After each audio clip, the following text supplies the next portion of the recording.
बिस्मिल्लाहिर्रहमानिर्रहीम। आज क्योंकि हल्की हल्की सी बारिश हो रही थी तो और आप लोगों का जाहिर है क्लास इस टाइम स्टार्ट हो रही होती है, तो मैं 2-4 मिनट इसीलिए लेट आया हूँ कि ताकि बच्चे जो बेचारे अब पहुँच रहे हैं इस टाइम पे वो पहुँच जाएं। अच्छा जी, हम लोगों ने आगाज़ किया था टाइप्स ऑफ कॉन्ट्रैक्ट का कल चैप्टर नंबर 3 का। हमने कहा था कॉन्ट्रैक्ट को जब हमें कैटेगराइज करना हो, जब इसकी टाइप्स बनानी हो तो हम 3 एंगल से टाइप बना सकते हैं। एक थी फॉर्मेशन के एंगल से, और दूसरी थी एनफोर्सेबिलिटी के एंगल से, और तीसरी थी परफॉर्मेंस के एंगल से। हमने कहा फॉर्मेशन के एंगल से कुछ कॉन्ट्रैक्ट एक्सप्रेस कॉन्ट्रैक्ट होंगे, कुछ कॉन्ट्रैक्ट इम्प्लॉयड होंगे और कुछ कॉन्ट्रैक्ट इम्प्लॉयड बाय लॉ होंगे। कोसाई में और इम्प्लॉयड में कोई फर्क नहीं है, बस this is employed by law. इसको लॉ इम्प्लॉय करेगा और उसमें पार्टीज एम्प्लॉय करेंगे। एनफोर्सेबिलिटी के एंगल से valid contract, void agreement, void contract. अब ये डिफरेंस जो है हमें जरा ध्यान में रखना है। जब लफ्ज इसके साथ एग्रीमेंट लगा है तो एक्चुअली दिस इज वॉइड एब initio, and when it become void contract it was actually a valid contract at the time of formation, but due to some event or due to some order by the government, now it becomes void contract. फिर voidable, voidable at the option of agreed party, voidable at the option of agreed party. illegal, जिसमें subject matter क्या हो, illegal हो. unenforceable, एक ऐसा agreement जो बिल्कुल ठीक था, वैलिड कॉन्ट्रैक्ट था, बस उसकी कोई एक टेक्निकल फॉर्मेलिटी के इसको रजिस्टर कराना जरूरी है, इसको लिखना जरूरी है, कोई इस तरह की गलती हमने कर दी है जिसकी वजह से कॉन्ट्रैक्ट क्या हो गया है, अनएनफोर्सेबल हो गया। वैसे कॉन्ट्रैक्ट में कोई फ्लॉ मौजूद नहीं था। एग्जीक्यूटेड कॉन्ट्रैक्ट, एक ऐसा कॉन्ट्रैक्ट जिसमें पार्टीज ने अपने अपने हिस्से का काम तमाम कर लिया, काम खत्म हो गया है। और एग्जीक्यूटरी कॉन्ट्रैक्ट, एक ऐसा कॉन्ट्रैक्ट जिसमें अभी पार्टीज ने एटलीस्ट एक पार्टी ने अपना काम करना है। फिर हमने इसको 2 हिस्सों में डिवाइड कर लिया था, यूनिलैटरल एंड बायलैटरल में कर लिया था। ऐसे ही था जी। तो वो वादा पूरा हो गया कि हमने कहा जी रोजाना हम सब कुछ रिवाइज कर रहे होते हैं जब तक चैप्टर चल रहा होता है। ऐसे ही चल रहे हैं कि नहीं चल रहे हैं। और फिर ये सारा कुछ करते करते फिर हमने दोबारा लाकर यहाँ इस सारे को स्टॉप किया। कल हम यहाँ तक पहुंच गए थे। ऐसे ही है। Comment on the type of contract in each of the following case. Adil offer on telephone to sell his car to Babar for certain sum, and Babar in reply inform Adil that he accept the offer. Type of contract के angle से देखना है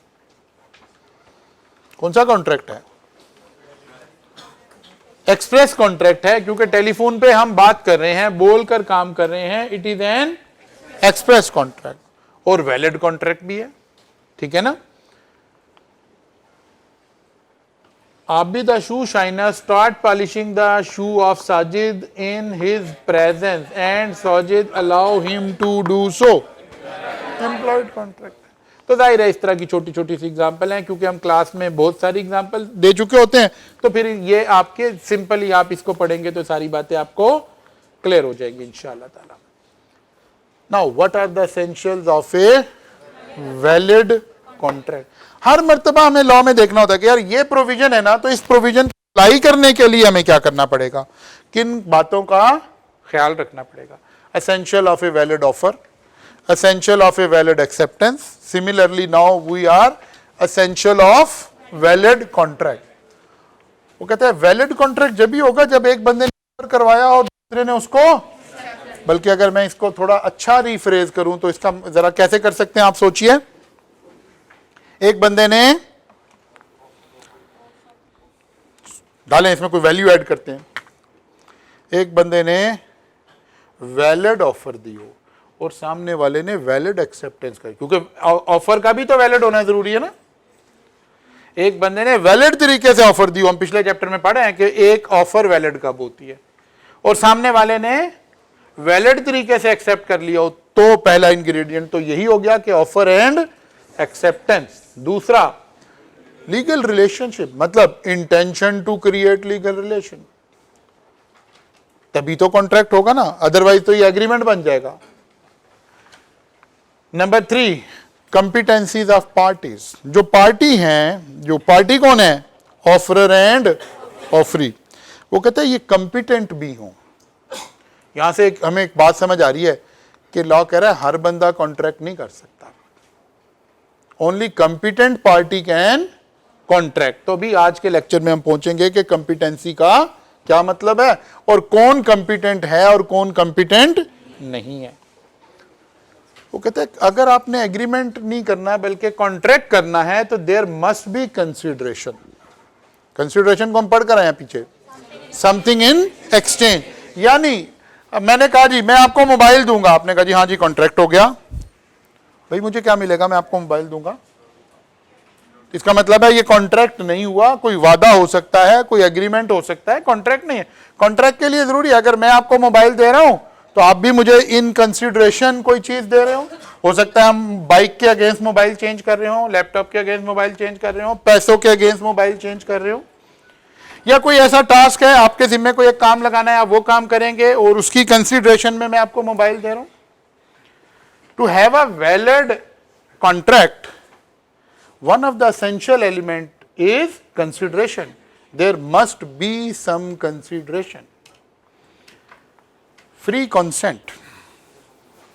Consent का मतलब क्या है, रजामंदी। किसने रजामंदी जाहिर करनी थी, ऑफर करवाने वाले ने अपनी रजामंदी से ऑफर करवाया। वो कल बात थी गन पॉइंट पे हमने ऑफर ले ली थी आपसे, वो कहते नहीं गन पॉइंट वाली ऑफर नहीं चाहिए और गन पॉइंट वाली एक्सेप्टेंस भी नहीं चाहिए। फ्री कंसेंट का मतलब है ऑफरर भी फ्री हो, ऑफरी भी फ्री हो, फ्री कंसेंट के जरिए ऑफर करवाई जा रही हो, फ्री कंसेंट के जरिए एक्सेप्टेंस की जा रही हो, फिर एक वैलिड कॉन्ट्रैक्ट होगा। इसका मतलब है सिर्फ कॉन्ट्रैक्ट में ये होना मेरे साइन हो गए हैं, मेरा अंगूठा लगा हुआ है, नहीं नहीं, मेरी कंसेंट का फ्री होना भी जरूरी है। ये हो सकता है ये साइन और ये अंगूठे गन पॉइंट पर जबरदस्ती करवाए गए हो। अच्छा जी, लॉफुल ऑब्जेक्ट, वो कहते हैं हाँ सब कुछ ऊपर वाली सारी बातें हैं लेकिन जिस काम के लिए आप कर रहे हैं वो लॉफुल होना चाहिए। लॉफुल का मतलब क्या है, हमारे पास पाकिस्तान में एक लॉ है जिसे हम कहते हैं पाकिस्तान पीनल कोड, जिसमें लिखे हुए हैं कि इलीगल काम कौन कौन से हैं, जैसे स्मगलिंग, ड्रग की सप्लाई, मनी लॉन्ड्रिंग, ये सारे काम कौन से हैं, इलीगल। कोई टारगेट किलिंग, कोई टेररिज्म, किसी की जान माल इज्जत आबरू को नुकसान पहुंचाना, ये सब बातें कहां लिखी हैं, पाकिस्तान पीनल कोड में लिखी हुई हैं।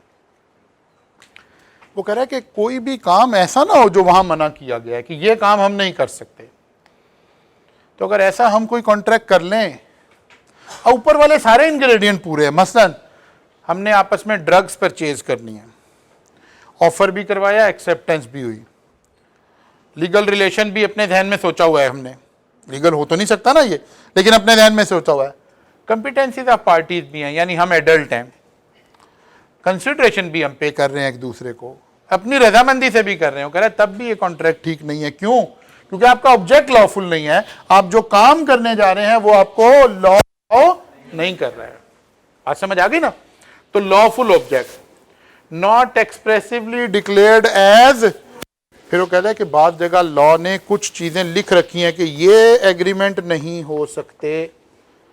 दो नेगेटिव लिस्ट, एक जनरल नेगेटिव लिस्ट है, कोई भी बंदा ये काम नहीं कर सकता। एक कुछ स्पेशल सर्कमस्टांसेस हैं, इन हालात में ये बंदा ये काम नहीं कर सकता। वो कह रहे हैं ना इस नेगेटिव लिस्ट में वो फॉल करता हो, ना इस नेगेटिव लिस्ट में वो फॉल करता हो। हमने इन सबकी डिटेल में जाना है। एक्चुअली जो काम करना जा रहे हैं वो सर्टेन भी हो, अनसर्टेन काम ना हो। अनसर्टेन काम जब हम उसका कॉन्ट्रैक्ट कर रहे हो तो लॉ कहता है ये क्या है, वो कहते हैं तो आप जुआ खेल रहे हो, वेजरिंग एग्रीमेंट, पाकिस्तान मैच जीतेगा कि इंडिया मैच जीतेगा, वो कहते हैं ये तो सर्टेन बात नहीं है, तो आप जुआ खेल रहे हैं, ये एग्रीमेंट नहीं हो सकता। ऐसा आज बारिश होगी कि नहीं होगी इसका कॉन्ट्रैक्ट कर रहे हैं, वो कहते हैं ये तो, इसको हम लॉ में क्या कहते हैं, वेजरिंग एग्रीमेंट। जुआ तो जुए तो नहीं अलाउ किए जा सकते, इलीगल हो गया, इसलिए उसने कहा कि क्या होनी चाहिए, सर्टेनिटी होनी चाहिए। जिस इवेंट की हम बात कर रहे हो that is certain and definite. Possibility of performance, और ऐसा करना पॉसिबल भी हो। मतलब वो कहता जी आप एक मुझे 2 लाख रुपया दे दें, मैं दम करूंगा मुर्दा जिंदा हो जाएगा। वो कहता नहीं नहीं यार, ये वाला एग्रीमेंट, सारी ऊपर वाली बातें ठीक भी हो तब भी ठीक नहीं है, क्योंकि ये तो परफॉर्म करना पॉसिबल नहीं है। तो फिर इसका मतलब है जो डबल चाह वाले और ये सारे किस्से हैं, ये सब एग्रीमेंट ठीक नहीं थे, ये कॉन्ट्रैक्ट ठीक नहीं थे। और फिर कहता है कि आखिरी बात है कि अगर कोई लीगल फॉर्मेलिटीज इन्वॉल्व हैं, बेटा टाइम पे आना है क्लास में, अगर कोई लीगल फॉर्मेलिटीज इन्वॉल्व हैं तो उनका पूरा करना भी जरूरी है। लीगल फॉर्मेलिटीज का क्या मतलब हुआ, वही पूछला कि नॉर्मली तो लॉ कह रहा है यार कॉन्ट्रैक्ट तो इशारों में भी हो जाता है, इंप्लाइड कॉन्ट्रैक्ट इशारों के बगैर भी हो जाता है, कोसाई कॉन्ट्रैक्ट। लेकिन कुछ जगह पे हम कहते हैं नहीं नहीं यार इसका लिखना जरूरी है, इसका रजिस्टर कराना जरूरी है, इसके लिए ये जरूरी है, तो फिर वो चीज भी पूरी होनी जरूरी है। 10 बातें आ गई हमारे पास। अगर इन 10 में से कोई एक भी बात पूरी नहीं हुई तो कॉन्ट्रैक्ट क्या हो गया, वैलिड नहीं हुआ। वैलिड कॉन्ट्रैक्ट का क्या मतलब है, शाबाश, एनफोर्सेबल बाय लॉ, कि मेरे साथ कॉन्ट्रैक्ट हुआ, आप पूरा नहीं कर रहे, मैं अदालत में जाऊं, अदालत मेरी फेवर में फैसला करे। मैं नहीं कर रहा, आप अदालत में जाएं, अदालत आपकी फेवर में फैसला करे, एनफोर्सेबल बाय। लेकिन अगर इनमें से कोई भी एक चीज भी मिसिंग हो गई, then contract is not enforceable by law. Sorry? नहीं, जो चीज पूरी नहीं हुई होगी वो बताई जाएगी, वरना हमारी एक अच्छा हो गया, आपने बड़ा जबरदस्त सवाल पूछा। एक याद रखें बात, जब हम एग्जाम में बैठे होते हैं ना और एक सवाल आता है तो हमारी एजम्पशन होती है कंप्लाइंस, कि सब कुछ ठीक है। अगर नहीं ठीक तो बताया जाएगा। मसलन वो कहता है मिस्टर ए ने मिस्टर बी से ये किया, बताओ कॉन्ट्रैक्ट हुआ कि नहीं हुआ। अब अगर मिस्टर ए या मिस्टर बी में से कोई बंदा इनकम्पिटेंट होता तो वो बताता कि इनमें से ये बंदा इनकम्पिटेंट है। नहीं बताया, इसका मतलब है दोनों कम्पिटेंट हैं। ये नहीं कहा कि मिस्टर ए ने जो ऑफर करवाई है वो गन पॉइंट पे थी, इसका मतलब है ठीक थी, फ्री थी। बात समझ आ रही है ना। यानी अगर किसी चीज का कंप्लायंस नहीं होगा तो बताया जाएगा, डायरेक्टली और इनडायरेक्टली। ये बात अभी मैं एक्सप्लेन करूंगा, ठीक है। अच्छा जी, अब आते हैं जी 1 by 1। ऑफर एंड एक्सेप्टेंस, ये बात तो डिटेल में हो गई कि there must be a valid offer and it is acceptance in a valid contract. Okay, legal relationship, वही intention to create legal relationship हो, ठीक है ना। या वो सारी बातें आ जाएंगी जिसको हमने वो बातें पीछे की थी कि भाई कोई क्या है, सोशल है, डोमेस्टिक है, वही वाली बातें लिखी हुई हैं सारी, बेस हमने अब बना ली हुई। The party to agreement must create legal relationship, agreement of social and domestic nature, वही वाली सारी बात आ रही है। अच्छा जी, यहां से शुरू होगा बेसिकली काम। अच्छा, ये एग्जांपल भी वही दोबारा यहाँ आगे, जस्ट टू रिकॉल की ये बात हमने पीछे कर ली है। एग्रीमेंट सोशल है, डोमेस्टिक है, ये सारी बातें आ रही हैं। आ गया कंपिटेंसीज ऑफ पार्टीज, यहां से स्टार्ट होना है हमारे नए नॉलेज का। वो कहते हैं parties to an agreement must be competent to contract. In other word, the person must be of age of majority. अब कंपिटेंट कौन है ये बताया जा रहा है। The person must be age of majority, be of sound mind and not be declared as disqualified from contracting by any law to which he is। पहले तो एक उसूल समझते हैं, अभी आपने नया नया लॉ पढ़ना शुरू किया, हमें कुछ चीजें बेस्ड बनानी। जब लॉ कहीं कोई पॉइंट लिखने शुरू करे ना, क्या ऐसे लिख दे A B C D E या 1 2 3 या bullets this this this, bullets तो हम लगा देते हैं टीचर्स नोट्स की शक्ल बनाने के लिए। अगर लॉ ऐसे कोई पॉइंट बना रहा है 1 2 3 ए बी सी और सेकंड लास्ट पॉइंट लिखने के बाद एक कॉमा लगाए और यहां लफ्ज लिखे और या लफ्ज लिखे एंड, तो इसका क्या मतलब होता है। अगर तो लिखे ना और, एक लिस्ट बनी 5 अल्फाज हैं, 3 अल्फाज हैं, 4 बातें हैं, सेकंड लास्ट से पहले लफ्ज और आया तो इसका मतलब है कि इनमें से कोई एक भी बात हो गई तो आप क्वालिफाई कर गए। ठीक है, और अगर एंड लिखा है तो इसका मतलब है सारी पूरी होना जरूरी है। कहां लिखा हो ये? सेकंड लास्ट पॉइंट में। अब जरा देखिए यहां पॉइंट बने कैसे, be of unsound mind and, यानी इनमें से ये सारी बातें अगर हो गई तो वो बंदा कौन हो गया? डिस्क्वालीफाई हो गया। यानी एक बंदा जब कॉन्ट्रैक्ट करे तो उसमें ये तीनों बातें एट अ टाइम मौजूद होनी चाहिए। एंड का ये मतलब बना। अगर और लिखा होता ना तो इसका मतलब बनता कि इनमें से कोई एक भी हो जाए तो वो कॉन्ट्रैक्ट कर सकता है। ये बात समझ आई है? यानी वो बंदा मेजर हो 18, अभी मेजर का मीनिंग ले रहे हैं 18 साल, पागल भी ना हो और उसे लॉ ने मना भी ना किया। बाज दफा अभी हम इसी चैप्टर में पढ़ेंगे कि बाज लोगों को लॉ मना कर देता है कि आप कॉन्ट्रैक्ट नहीं कर सकते। मसलन अगर कोई मुजरिम कैद में हो, जेल में हो, तो वो कॉन्ट्रैक्ट नहीं साइन कर सकता, वरना तो जेलर क्या करेगा? मार मार के जूते उसको कहेगा जी वो चीज बेच दो, वो चीज बेच दो, ये मुझे दे दो। ये उसी की फेवर में लॉ ने क्या किया हुआ कि जो बंदा जेल में है, कैद में है, वो ड्यूरिंग जब तक वो कैद में है वो कोई कॉन्ट्रैक्ट नहीं साइन कर सकता। इस तरह की एक लिस्ट आगे जाके हम पढ़ेंगे। अभी मैंने जस्ट आपको आइडिया देने के लिए एक बात कर दी है। वो कहता है जो बंदा कॉन्ट्रैक्ट करने लगा है, मसलन आप मेरे से मोबाइल परचेज करने लगे हैं, मैं सेलर हूं, आप बायर हैं, मेरे अंदर ये तीनों बातें होनी चाहिए। मेरी एज मेजॉरिटी की हो, मैं मेंटली साउंड माइंडेड हूं, पागल ना हूं, और मैं जो ये कॉन्ट्रैक्ट इस वक्त कर रहा हूं मुझे लॉ ने मना ना किया हो। यही तीनों बातें सामने वाले में भी मौजूद होनी चाहिए। इसकी एज 18 साल से ज्यादा हो, ये साउंड माइंड हो, इसे लॉ ने मना ना किया हो। ये सारी बातें क्यों होनी चाहिए? क्योंकि लफ्ज एंड लगा हुआ है। अगर और होता तो कहते कि कोई एक हो जाए तो ठीक है, 18 साल का हो जाए भले पागल भी हो। बात समझ आ रही है ना? तो इसको समझना है सबसे पहले। सेकंड लास्ट पर बाद दफा लॉ एंड लिखेगा और बाद दफा और लिखेगा। एक बात समझ आ गई हमें, लेकिन हम इसको थोड़ा और एग्जामिनेशन हवाले से अब इसको जरा ट्विस्ट करते हैं। Capacity to contract, competent to contract कौन लोग हैं? कौन कॉन्ट्रैक्ट कर सकते हैं और कौन नहीं कर सकते? अच्छा, एग्जामिनर क्या करता है? बाद दफा ना रिवर्स स्विंग शुरू कर देता है। लॉ ने लिखा है हु इज कंपिटेंट, वो कहता है who is incompetent to contract. ठीक है ना? मतलब कंपिटेंट में लॉ ने क्या कहा है हमें? मेजर हो। अब मेजर दो तरह से होते हैं, एक फौज में नहीं, दो तरह से मेजर लॉ दो तरह से देखते हैं। एक है ऑर्डिनरी पर्सन, आप मैं हम सब ऑर्डिनरी पर्सन है।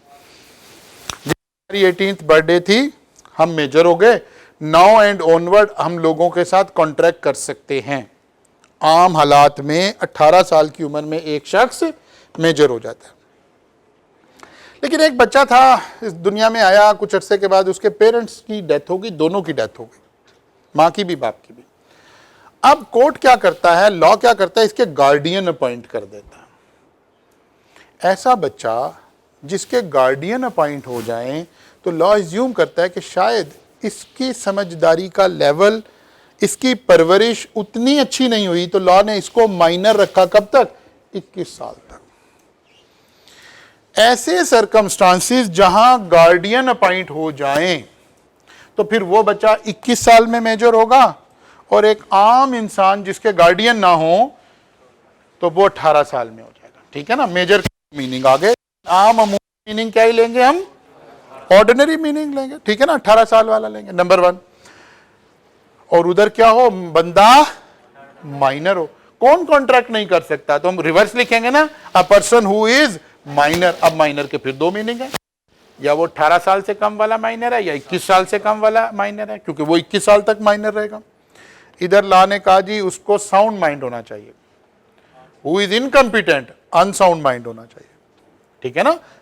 इधर लॉ ने कहा डिस्क्वालीफाई ना किया हो, उधर क्या लिखेंगे? डिस्क्वालीफाई करके लिख दिया ना, क्योंकि एग्जामिनर बाद दफा ऐसे सवाल बनाएगा आपको, तो फिर ये तो नहीं लिख सकते ना। इसका रिवर्सल लिखना पड़ेगा, इसलिए हमने यहां लिखकर आपको दिखा दिया कि अगर वो पूछे कि who is competent to contract तो फिर वो 3 लफ्ज लिखने हैं, और अगर एग्जामिनर पूछे who is incompetent to contract तो फिर ये 3 लिखने हैं।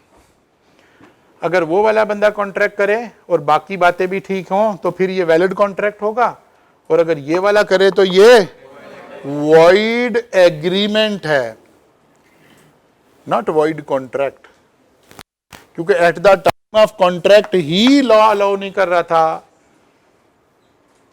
वॉइड एब इनिशियो, ठीक है ना, क्योंकि माइनर अगर कॉन्ट्रैक्ट कर रहा है तो इट इज वॉइड एब इनिशियो, अनसाउंड माइंड कॉन्ट्रैक्ट कर रहा है तो वॉइड एब इनिशियो, डिस्क्वालिफाइड पर्सन कर रहा है तो वॉइड एब initio. At the time of contracting he contract ठीक नहीं था, ठीक हो गया। इसको हम क्या कहते हैं, competency to parties, competency to contract, competency to parties, who can contract, who can not sign contract. Okay, next आ गया जी कंसीडरेशन। लॉ कह रहा है an agreement must be supported by lawful consideration, बड़ी अहम बात लिखी है, लॉफुल कंसीडरेशन। हमने अभी एक बात की थी कि कंसीडरेशन होना चाहिए, ये आधी बात थी, आधा सच था, लॉ पूरा सच बोल रहा है। लॉ कह रहा है लॉफुल कंसीडरेशन, कंसीडरेशन का मतलब था समथिंग इन एक्सचेंज। मैंने कहा जी ये घर में आपको सेल कर रहा हूं 1 करोड़ रुपए का, मैंने कहा ठीक है जी हम आपको 1 करोड़ रुपए की ड्रग सप्लाई करेंगे, मैंने कहा ठीक हो गया जी, कंसीडरेशन तो है ना, समथिंग इन एक्सचेंज मुझे मिल रहा है। लेकिन लॉ कह रहा है नहीं नहीं नहीं, ये वाली कंसीडरेशन नहीं चाहिए, there must be a lawful consideration. वो कहता है ठीक है जी ये घर बेच रहे हैं 1 करोड़ रुपए का, वो कहता है यार मेरे पास पैसे तो है नहीं, कोई तुम्हारा दुश्मन है तो बता दो 1-2, मैं 1 करोड़ रुपए में 3 बंदे फड़का देता होता हूँ। तो लॉ कह रहा है कि नहीं नहीं, लॉफुल कंसीडरेशन। बात क्लियर हो गई जी। Consideration has been defined as the price paid by one party for the promise of the other. अच्छा यहाँ एक बड़ा अहम और एक और बड़ा बारीक सा नुक्ता मैंने यहाँ लिखा है, consideration require not only presence of consideration but also lawful of consideration. Consideration मौजूद हो और लॉफुल भी हो। हाँ एक बात लॉ ने यहाँ कहना भूल गया है, भूल नहीं गया, लॉ ने कही नहीं है, क्या? वो कहते हैं कंसीडरेशन तो जरूरी है लेकिन कंसीडरेशन का एडिक्वेट होना जरूरी नहीं है। इस बात को समझे जरा, बाद दफा एग्जामिनर आपको यहां से कंफ्यूज करेगा। वो कह रहा है भाई एक बंदे का एक कोई वैल्यूएबल चीज है जिसकी प्राइस 2 मिलियन बनती है, 20 लाख रुपया बनती है, इस बंदे ने 2 लाख रुपए में सेल कर दी है। क्या कह रहा है 2 लाख जो लिए हैं वो लॉफुल हैं, ड्रग्स तो नहीं ले ली 2 लाख की, 2 लाख का बंदा तो नहीं मरवा लिया। अगर ये लॉफुल है तो लॉ कह रहा है ओके ठीक है, कॉन्ट्रैक्ट ठीक है, इसकी मर्जी जिस पर मर्जी बेच रहा है। लॉ ये नहीं कह रहा कि कंसीडरेशन एडिक्वेट होनी चाहिए, एडिक्वेट का मतलब है जो बनती थी, फेयर वैल्यू होनी चाहिए थी, ये नहीं लॉ कह रहा। लॉ कह रहा है there must be a consideration. मैं आपको इसकी एक बड़ी अच्छी एग्जांपल देने लगा हूं। शायद अभी तो आपका लॉ का उतना फ्लेवर नहीं था ना लाइफ में, अब फ्लेवर एस्टैब्लिश होगा इंशाल्लाह ताला। तब आपको ना अपने इर्द गिर्द लॉ के केसेस नजर आने शुरू होंगे। जब फ्लेवर डेवलप होता है तो चीजें नजर आना शुरू होती हैं। बाद दफा किसी बड़े आदमी का केस किसी अदालत में चला जाता है और उस बंदे से बहुत सारे लोग रिस्पेक्ट करते हैं, मोहब्बत करते हैं, तो कोई एक बड़ा वकील उठ के कहता है यार मैं इसका मुकदमा लड़ूंगा और मैं 1 रुपया फीस लूंगा, और वो बंदा वैसे मुकदमा लड़ता है तो करोड़ रुपया फीस ले रहा होता है। तो भाई ये रुपया भी छोड़ देता, 1 रुपया ही क्यों ले रहा है? क्योंकि कंसीडरेशन नहीं होगी तो कॉन्ट्रैक्ट ही नहीं हो सकेगा। बात समझ आई है कि अदरवाइज तो वो कहेगा कि अच्छा यार ये तो फिर इसकी मर्जी है, लड़े या ना लड़े, कॉन्ट्रैक्ट तो ना हुआ, बिकॉज कॉन्ट्रैक्ट रिक्वायर कंसीडरेशन। तो टू हैव सम कंसीडरेशन हमने क्या कर दिया, 1 रुपया डाल दिया कि यार मैं ये केस लड़ने की 1 रुपया फीस लूंगा, क्योंकि बगैर कंसीडरेशन के तो लीगल कॉन्ट्रैक्ट नहीं हो सकेगा। जी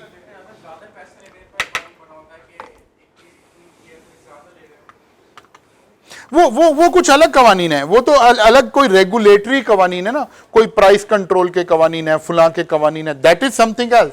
हम कह रहे हैं दो पार्टीज के दरमियान कॉन्ट्रैक्ट हो सकता है, वो कहते हैं हो सकता है। हाँ, एक बात याद रखें, कंट्री के अंदर मुख्तलिफ कवानीन है, ठीक है ना। हम इस वक्त एक स्पेसिफिक लॉ पढ़ रहे हैं, कौन सा? Contract act.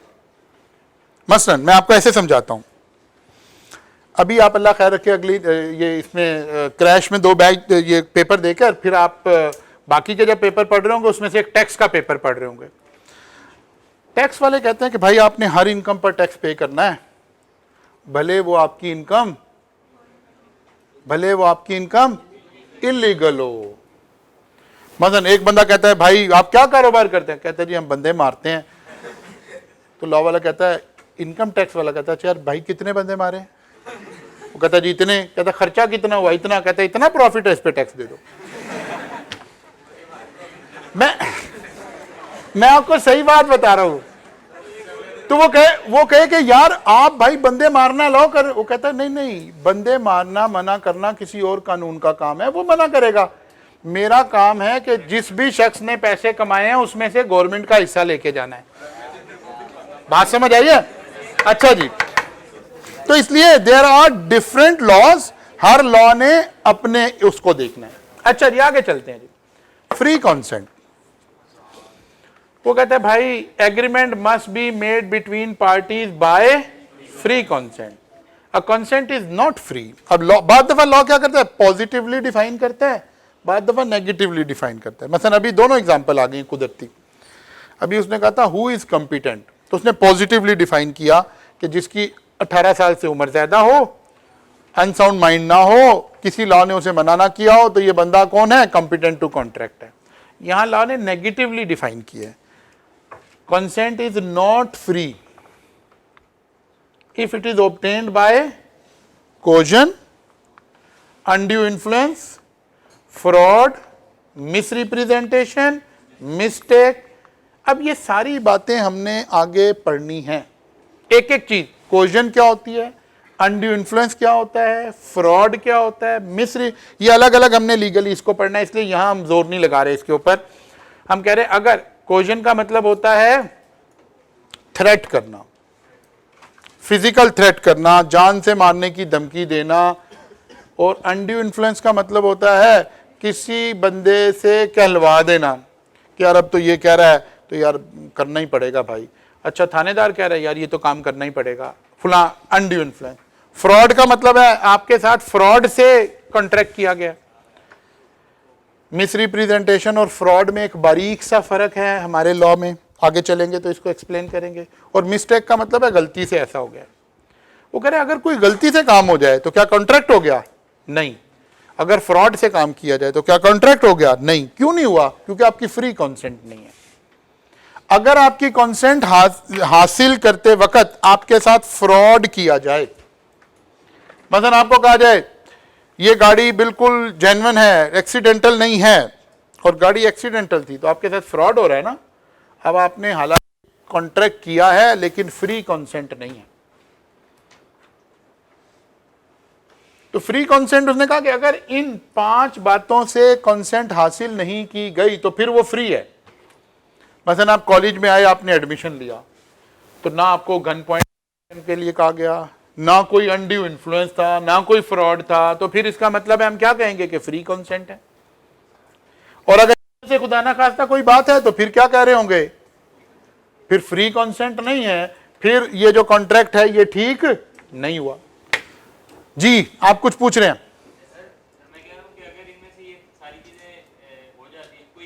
कोई एक भी हो जाएगी तो अभी चलेंगे, आगे चलेंगे। वो वॉइडेबल का मैंने दानिस्ता लफ्ज होल्ड किया, मैं भी बोलने लगा था, मैंने बड़ी मुश्किल रोका, ठीक है ना, तो आप भी रुक जाए क्योंकि वो अगर लॉ को हम आगे खोल देंगे ना तो फिर मुश्किल हो जाएगी। जी नहीं, इमीडिएटली नहीं, डेफर्ड भी हो सकती है, डेफर्ड। इसीलिए तो कहा ना कि कॉन्ट्रैक्ट फिर 2 तरह के होंगे, एग्जीक्यूटरी और वो यूनिलैटरल, बाइलैटरल। डेफर्ड हो सकती, होना जरूरी है। अच्छा जी आगे चलते हैं।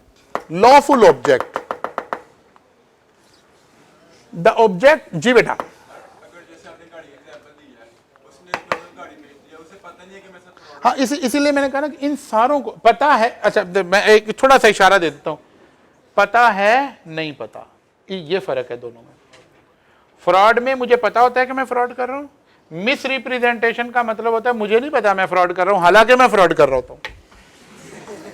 यानी इसका मतलब क्या हुआ, चलो अब मैं कहता हूं, ये मार्कर मुझे एक बंदा देकर गया और उसने मुझे बताया कि ये मार्कर जर्मनी का बना हुआ है, और आई बिलीव कि ये बंदा जो कह रहा है बिल्कुल ठीक है, इसके ऊपर लिखा भी जर्मनी हुआ है, हालांकि जर्मनी का नहीं बना हुआ, चाइना का बना हुआ है, लेट्स अज्यूम।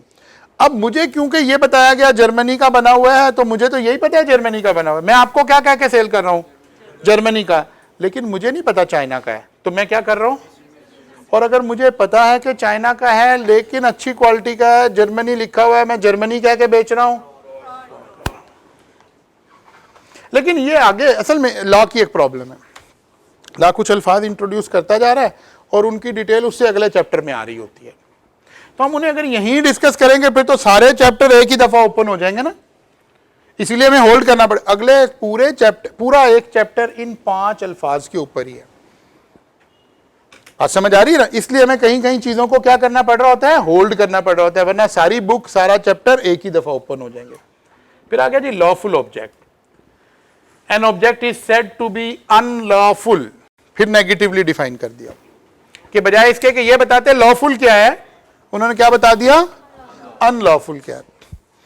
वो पुराना दौर था, अभी खाली एक पीटीवी टेलीविजन होता था, तो उस वक्त के एक बड़े कंपेयर, बड़े मशहूर दिलदार परवेज भट्टी साहब, एक अल्लाह उन्हें जन्नत नसीब करे, बड़े अच्छे इंसान थे, वो बड़े मकबूल उस वक्त के कंपेयर हुआ करते थे। तो वो नुसरत फ़तेह अली खान साहब का एक इंटरव्यू ले रहे थे, तो वो खान साहब से पूछते हैं, यार उस वक्त ये बड़ा एक सवाल हुआ करता था इंटरव्यू का कि आपने किस किस मुल्क में जाके परफॉर्म किया है। तो उन्होंने नुसरत फ़तेह अली खान साहब से पूछा कि जी आपने किस किस कंट्री में परफॉर्म किया है। तो खान साहब हंसे और कहने लगे, यार ये तो लंबी लिस्ट है, मैं बता देता हूँ कहाँ कहाँ परफॉर्म नहीं किया है। तो उन्होंने दुनिया के 3 मुल्कों के नाम लिए कि इसके अलावा बाकी सारी दुनिया में परफॉर्म किया है। तो किसी चीज़ को डिफाइन करने के ये 2 ही तरीके हो सकते हैं ना आम जिंदगी में भी, कि या तो वो लिस्ट बताएं कि जहाँ परफॉर्म किया है, या वो लिस्ट बता दें जहाँ परफॉर्म नहीं किया। लॉ भी यही कह रहा है, या वो लिस्ट बताता कौन कौन से लॉफुल हैं, उसने कहा नहीं ये बता देते हैं कौन कौन से अनलॉफुल है। वो कह रहा है an object is said to be unlawful when it is forbidden by, वो कह रहा है कानून ने मना किया। It is of a nature that if permitted would defeat the provision of any law. वो कहता है अगर अलाउ कर दिया जाए तो असल में ये किसी और कानून को धोखा देने के मुतरादिफ होगा, तो फिर वो कानून, वो बात भी मना हो गई। मैं भी समझाता हूं इसको, इट इज ऑफ फ्रॉडुलेंट, और अगर ये फ्रॉड है, it involve an injury to the person और प्रॉपर्टी ऑफ, किसी की जान माल को नुकसान पहुंचा रहा हो, रिगार्ड इट एज इमोरल और अपोज टू पब्लिक इंटरेस्ट। कितनी बातें आ गई जी? 5। वो कहते हैं ये 5 बातें मना है, इसके अलावा बाकी सब कुछ अलाउड है। पहली बात, it is forbidden by law, यानी पाकिस्तान पीनल कोड में लिखा हो कि ये काम नहीं करना, या ये एक ऐसी ट्रांजैक्शन है कि अगर हम इसे अलाउ कर दें तो ये ट्रांजैक्शन धोखा देने के मुतरादिफ है।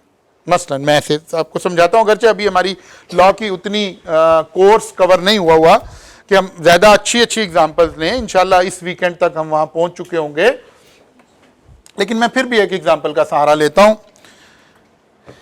एक शख्स ने अपने घर पर लोन लिया एक बैंक से।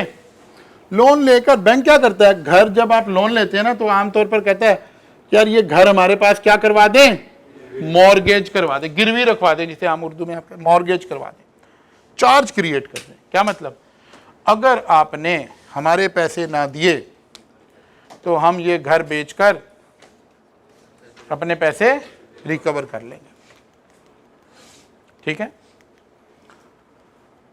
अब क्या हुआ, इस बंदे ने पैसे नहीं दिए। अब इस बंदे से पैसे लेने हैं बैंक ने, ये बैंक को पैसे नहीं दे रहा। क्यों नहीं दे रहा? इसलिए नहीं दे रहा कि घर की मालियत उस वक्त की 5 करोड़ रुपया, उस वक्त बैंक ने 5 करोड़ के घर के अगेंस्ट 4 करोड़ का इसको लोन दे दिया था, ठीक है ना। अब ये पैसे वापस नहीं कर रहा, लेकिन इस वक्त मुल्क की हालात ऐसे हैं कि घरों की कीमतें कम हुई हैं। ये घर अगर बिकता है तो 2 करोड़ का बिकता है। सारी एग्जांपल ध्यान में रखेंगे तो बात समझ आएगी। ये बंदा अगर बैंक को पैसे दे तो कितने देने पड़ेंगे? 4 करोड़। इसने बैंक को कहा अच्छा जी आपके पास मेरा घर गिरवी है ना, आप इसे बेच दो। भेज दो भाई, मैं क्या करूं, मेरे पास पैसे नहीं, भेज दो। ठीक है, साथ अपने एक दोस्त को कहा यार बात सुनो, पैसे दूंगा मैं, तुम जाके घर खरीद लो।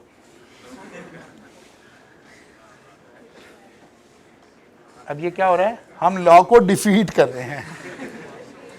वो कह रहा है इस तरह की सारी ट्रांजैक्शन भी तो मना है ना, कि ये तो मैं बैंक को धोखा दे रहा हूं, लॉ को धोखा दे रहा हूं। असल में मैं 4 करोड़ का लोन 2 करोड़ में राइट ऑफ करवाने के चक्करों में हूं। बात समझ आ रही है ना। वो कह रहा है इस तरह की कोई ट्रांजैक्शन आ जाए, किस तरह की, is of such a nature that if permitted, अगर ये ट्रांजैक्शन अलाउ कर दी जाए तो ये तो लॉ को धोखा देने के बराबर हो गए।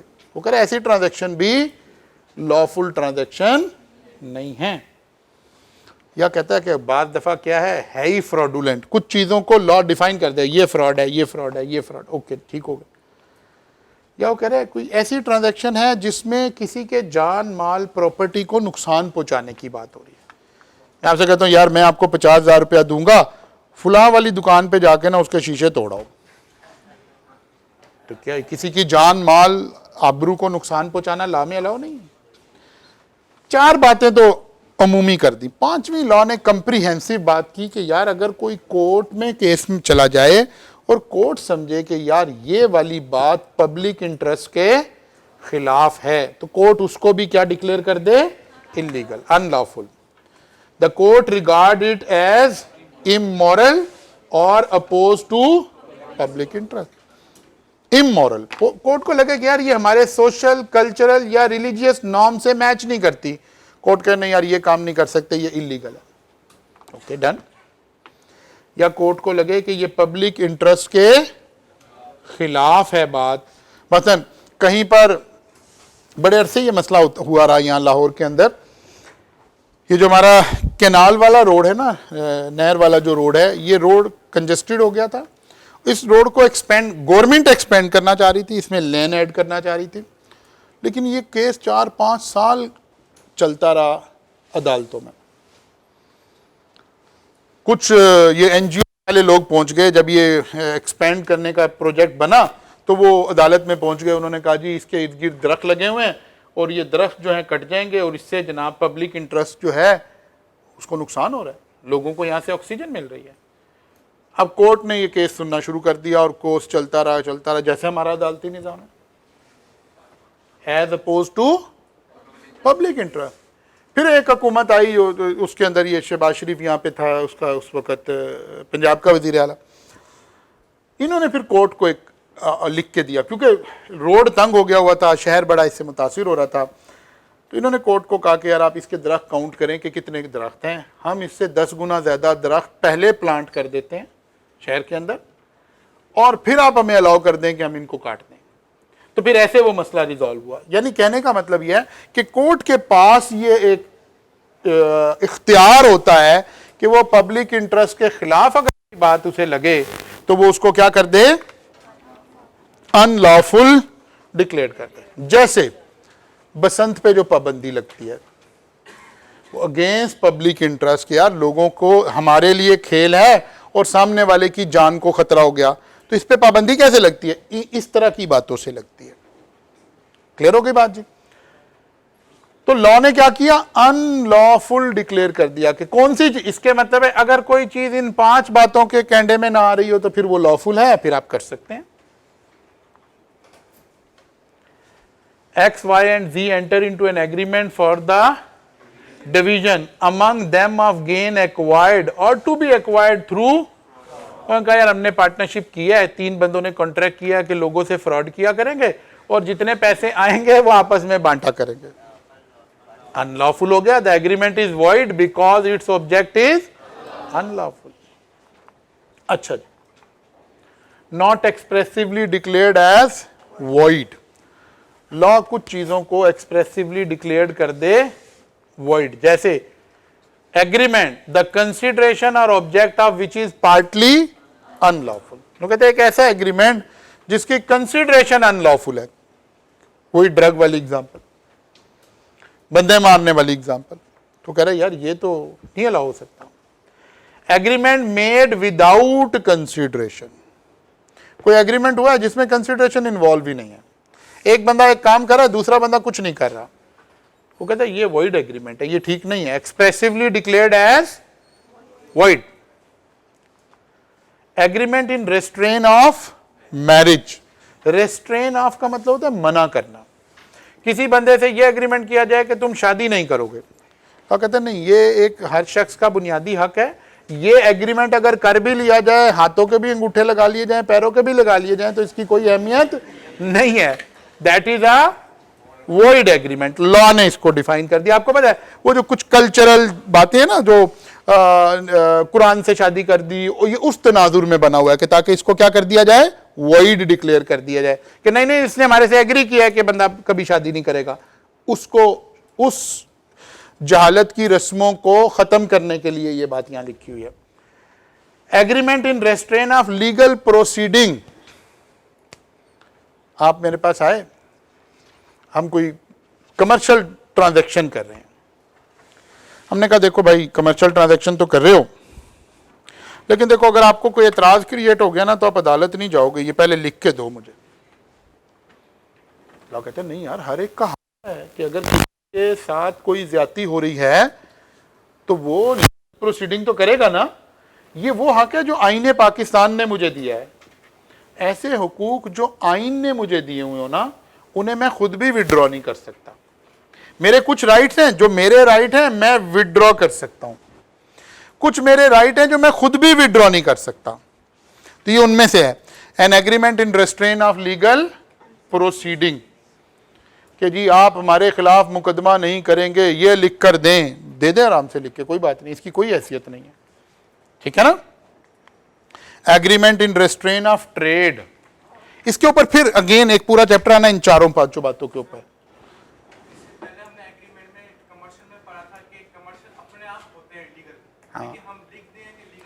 वो बात हो रही है कि एग्रीमेंट है कि नहीं है। आप कह रहे हो मेरे साथ एग्रीमेंट करो कि आप लीगल प्रोसीडिंग नहीं करोगे, ये वो बात हो रही है।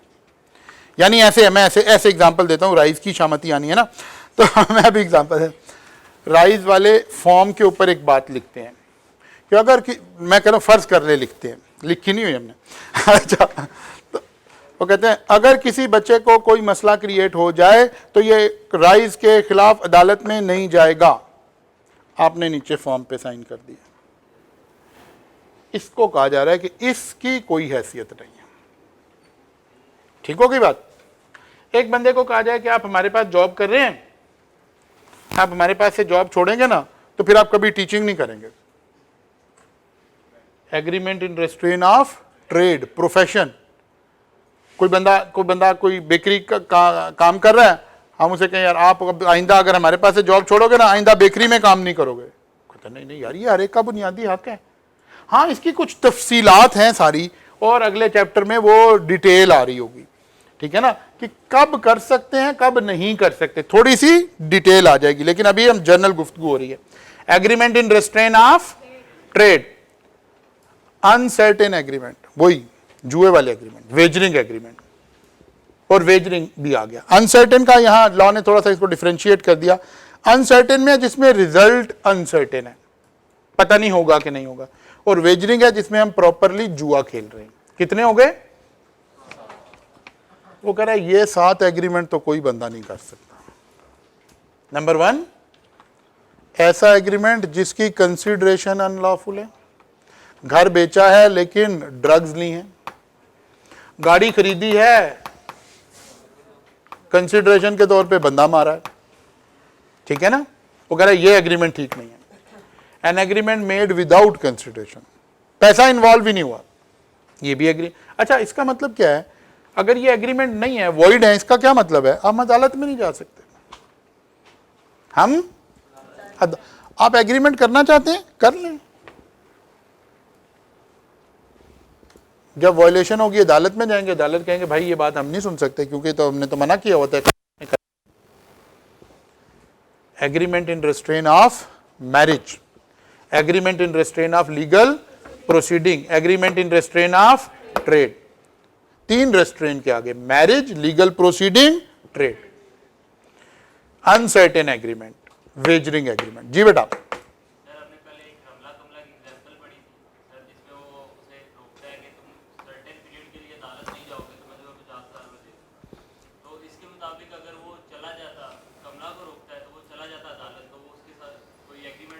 बिल्कुल नहीं हुआ था, बिल्कुल नहीं हुआ था, ठीक है ना, बिल्कुल नहीं हुआ था, क्योंकि आप अदालत जाने का राइट सरेंडर नहीं कर सकते। लेकिन इसमें मैंने कहा इसमें भी और इसमें भी थोड़ी सी एक तफसील है जो अगले चैप्टर में आएगी कि कुछ तो कर सकते होंगे ना।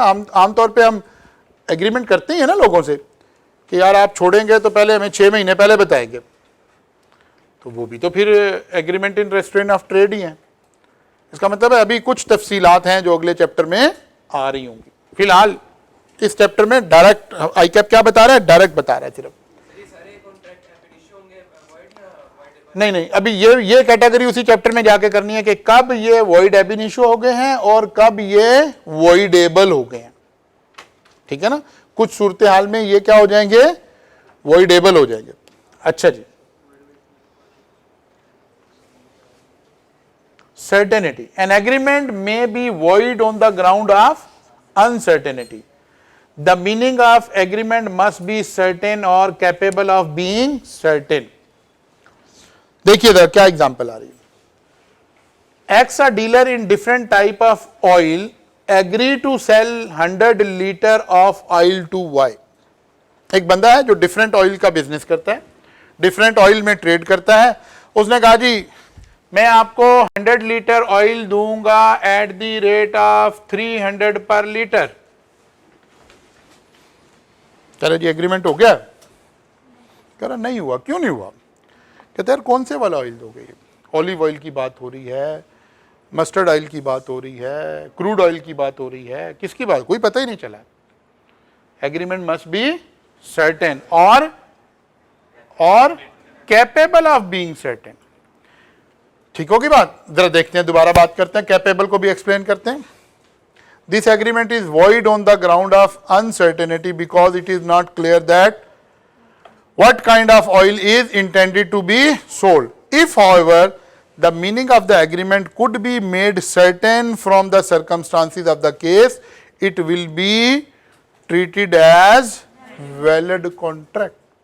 वो कहता है अगर हालात ऐसे हों कि उसमें से पता चले कि यार इस वक्त कौन से ऑयल की बात हो रही थी, मसलन प्राइस से पता चल रहा है कि यार 300 रुपये लीटर इनमें से कौन सा तेल है, कैपेबल ऑफ बीइंग सर्टेन। बाकी ऑयल कोई 3000 रुपये लीटर है, कोई 2000 रुपये लीटर है, एक ही ऑयल है जो 300 पर लीटर है।